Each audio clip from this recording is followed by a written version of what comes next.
I'm David SANDS at 15 Sheridan Square. I've lived here all my life, so I was born April 25th, 1945. If you want to get further than that, I was conceived here too. What else do you?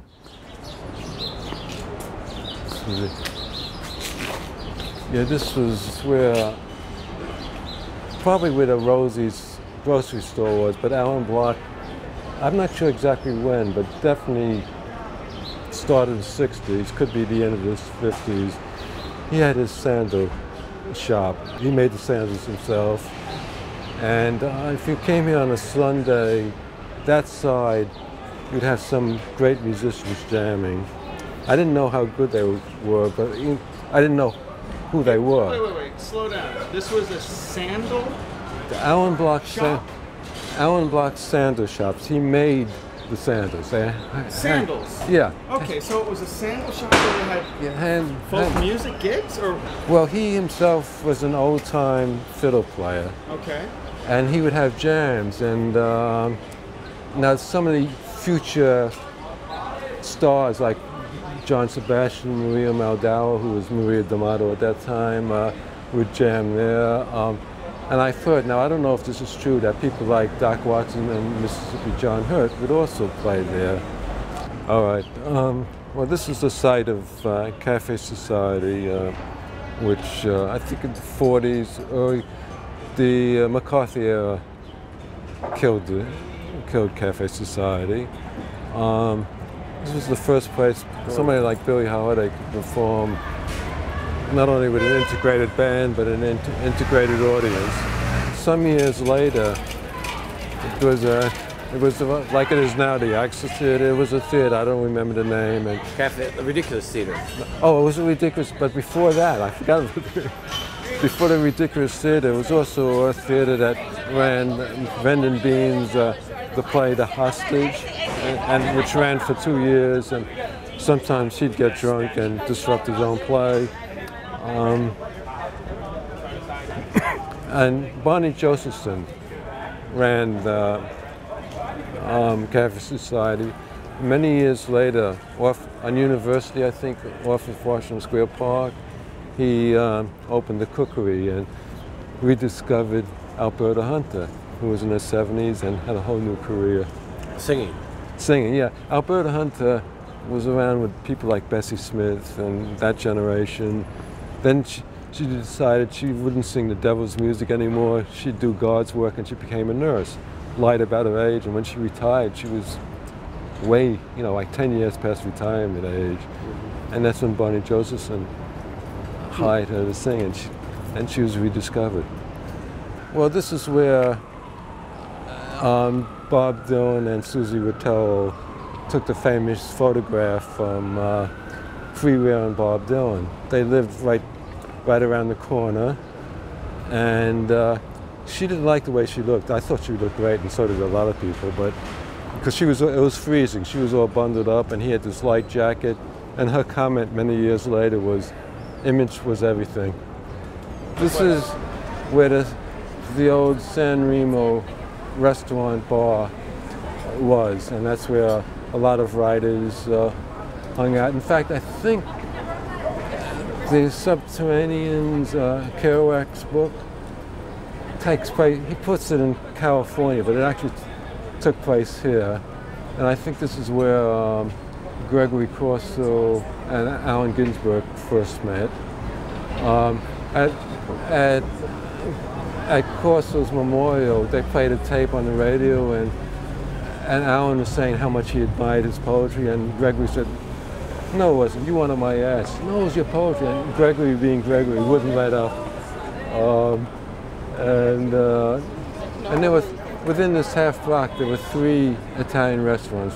This one, Monte's, which is still there, celebrating his centennial this year, and on the corner, Minetta Tavern. Monte's was the most crowded. It would be on the street because it was the cheapest. And then the nightclubs across the street. And yeah, now you have, I might add, down the block on the other side where you had the Village Gate, you had the Amato Theater, which became the Circle in the Square Theater, the second home, and the bitter end was there. And also Frank Zappa and the Mothers. Garrick Theater was where they played. It was the Garrick Theater. No, but they were playing. Yeah, okay. Is that right on next to the Bleecker Street Cinema? Where it is, I don't know, but I know on Bleecker Street was a place called the Garrick that they played for 6 months or so, like every day. Yeah, that was right near. I think they tore that building down. That's where that was right next to the Bleecker Street Cinema. I might add, and the Fugs were playing right there, so you had the two wildest groups at the time playing around the corner from each other, almost. That was the Gaslight. I might add, before that, I think that was the Poets Cafe, and that's where, when Hunky got out of prison, he wants to get in touch with Alan, and some guy comes over, curious who he is, and it was Ray Bremser who reintroduced him to Alan. He'd been out of circulation for a while. And I saw Lightning Hopkins down there with Eric Anderson, the opening act. Dave Van Rock being interviewed on BAI, somebody mentioned, and that was the original site of the Kettle of Fish, right above to the right. Somebody calling in said about the restaurant over above the Gaslight. He said, restaurant? He said, the Kettle of Fish. Oh yes, I ate there once. Yeah, so I get confused with the Cafe Noir and the Players Theater. I think it's the Players Theater. And I think it's the Players Theater, and they're in the same building. Is where the Fugs played. And Jimi Hendrix, with his group that he went off to England with and became famous, played there. And I think Lenny Bruce, I'm not sure if that's where Lenny Bruce was arrested when he was performing, the final arrest, and he was living at the Martin Hotel on 8th Street with Rosebud. You know, Rosebud? Oh, yeah, I knew Rosebud. Rosebud, who just died recently, and that's. There's been a tavern. It's this other great Italian. Oh yeah, and that was unfortunately, I don't know what it is now. It's, I think, a high-end. At least they kept the same name. It's that building over there with what do you call that? Trellis? I guess it was the ironwork. Right. That was owned by Louisa May Alcott's uncle. She stayed there and she wrote, I don't know if she wrote all of it, but she was writing Little Women when she was living there. And it wasn't destroyed by NYU when they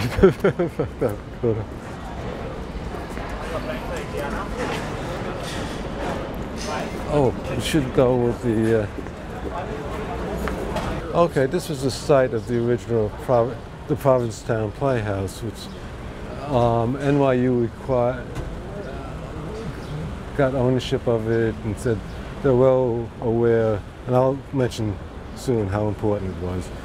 They were well aware of the importance of this place. And then, of course, 10 years later, they knocked it down. But the Provincetown Playhouse was where Eugene O'Neill started. I guess some people said it was the beginning of avant-garde theater in America, but it was really the beginning of serious American playwrights, because it starts with Eugene O'Neill. Eleanor Roosevelt lived in this building, and I'm not sure if that's the plaque. Yeah, there's a plaque that points it out, and my mother and her friend Conchetta used to see her walking down the park from the path, and everyone, like a tennis match, every head turned because she was so recognizable. And she also, I guess, my brother and I were 2 years apart, and she saw us in the double baby carriage. She hadn't seen one before, and I think looking at my brother said, he has a smug look, must be a Republican. Must be a Republican? Yes. got my early records here. What's that now? I got my early records here. Where? I don't even know now where it is because it had a record booth. You know, there's nothing remains of it. I don't even know the exact. It's just. Remember what used to be on the street? Well, once again, when they expanded, I lost. But right around here was a record store which had your booths, and I was getting my 78. You can go into the booth, and you play the record to make sure. When you go in the booth, did you have headphones or? No, you just it had a door. You close the door, and you play the record. And if you liked it, or you did it to make sure it worked. You know. Well, this building used to be the site of the village barn. It was actually the exterior was like a barn with yellow little tiles, sort of like a wave. And if you read My Sister Eileen, there's a scene that takes place there. Then Jimi Hendrix bought this place and built his studio. I used to see him walking by here, and you know, on stage he was very outgoing. He was very quiet, and unfortunately, I don't know if it was a month or two after he finished building this, he died. And it's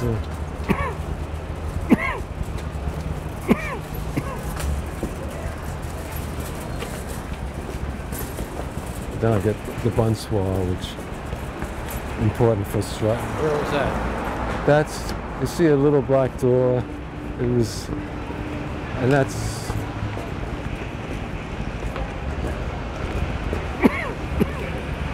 Here or no? No, it's towards, just before you get to McDougal. I think they might even have an entrance, because I've seen years later when there's some other place, people coming in from the McDougal side. You know, all these empty stores for years. I'm always afraid they're going to try to build some high-rise here. And these are all tenement buildings, and this. Okay, let's see.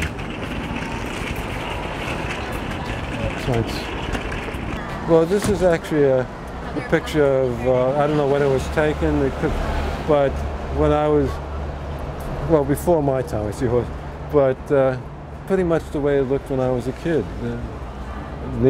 Hendrix, the village barn, which I mentioned, Whaling's was a drugstore, cafeteria, and also, it was alive. The movie theater, it was alive. You didn't have all the stores were open. It's not vacant stores as it is now.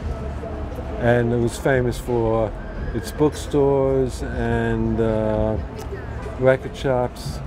This spot right here was the bonsoir, and that's where they discovered Barbra Streisand. And did we pass it already? No, it's right here. Oh, I was looking for. I didn't recognize it with the stair there because I remembered the door. And in fact, many years later, I walked by here, and I saw Henny Youngman in a tuxedo and looking just like Henny Youngman on television, and he was performing there. But that's an important spot for the history of Barbra Streisand. Okay. She was discovered there? Yeah, I mean, she'd been around, but that's where I think she was really discovered, and they said, well, she could, you know, they could use her in the play. And this is the original site of the H Street bookstore, which... Was it Marlton Hotel? Talking about this hotel? Yeah, the Martins are on the other side, yeah, that's... Yeah, Bohemian. They celebrate, they drive north and then they celebrate them. That corner, there was two brothers, Ted and Ellie Roulens. I think Ted was the one who, I guess when he got a divorce from his wife, Arlene said about the wife, she's a librarian, she knows everything about books except for what was inside them. above the store, I think, is where Bob Dylan met Allen Ginsberg. Later on, I guess after the divorce, he had to sell the building and they moved across the street. Elie Wiesel's children, Sean Rowlands, he's written a biography on Dylan. He's a well-known history professor. Some of the right-wing press considered him, maybe 10 years ago, the most dangerous man in America. And the daughter, Amy, I think, wrote a book about Haiti. Yeah. And down the block is where Madeleine Lang had a cafeteria, and this is where they would send the boyfriends to pick up. It was a deli. If they wanted a tuna fish sandwich, go to the corner, get a can of tuna fish. And Hope Lang first hit the press because Eleanor Roosevelt was walking by, and the dog stopped at the restaurant and didn't want to move because it smelled the food. And then Hope Lang, who might have been 14, 15 at the time, was, I guess, started walking her dog, and people... Walking to Eleanor Roosevelt's dog. I think it was called Fowler. It was a terrier, I think. And so there was a picture of this attractive young girl walking the dog, and she got modeling jobs. And then my mother, watching Bus Stop with Marilyn Monroe, sees this girl and said, she looks familiar. And when she got off the bus and went to the bus stop, put an apron and went behind the counter, said, Madeleine Lang's daughter. That was Hope Lang, who later on was nominated for an Oscar and won some not Tony Awards, the television awards. I forget what whatever. Yeah, whatever they are. Where the garden is now used to be the Women's House of Detention, and the court building was designed by Sanford White. They did, maybe about 30 years ago, they wanted to tear it down. It's now a public library. Mae West was, okay, keep talking? Yeah. And Mae West was arrested for her play Sex, and she was there. And the next block was my elementary school. So when I was growing up, going to school in 2nd, 3rd, 4th, 5th grade, I would... Well, tell where the prison is. The prison was here? Right here, where the garden is. And I'll show you where the entrances was. The entrance to the prison was here. The paddy wagons came on the other. I'll show you that. So when I was going to school, I'd hear the pimps and the prostitutes yelling to each other from the street to the building. That was part of my elementary school education.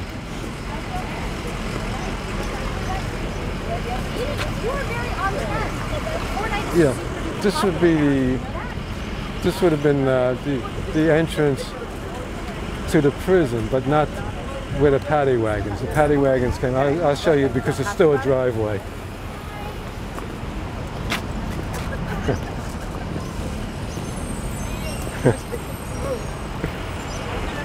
Was there a pathway through the courthouse into the prison? Do you know if it was connected? No, all I remember, there must have been, I would think. Was it the same designer you think that made the prison? Did Sanford White design the prison? No. I'm sure he didn't. And that one of the few improvements is the garden. The prison is down and you can see the beauty of the building. But you can see, Patchen Place, actually. Yeah, Patchen Place. Yeah, we might as well go because Patchen Place is a historic spot.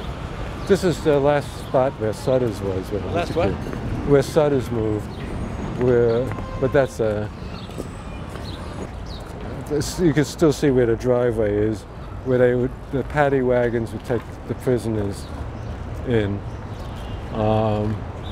And across the street is Patchen Place.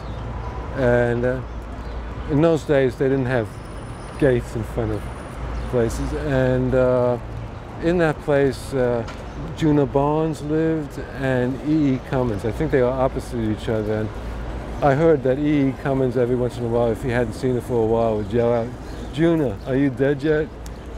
Now, my close family friend was the Cummins, and they had their son who graduated from Columbia, Ethan Cummins. I think his diploma was sent to E.E. Cummins because there was E. Cummins. But that's all I can remember. I think a lot of these. All right, let me shoot. What yeah, go ahead. No, that's. Yeah, they wanted to knock down these buildings too. Okay. I think they were originally. I forgot the workers. What? They might have been for workers or something.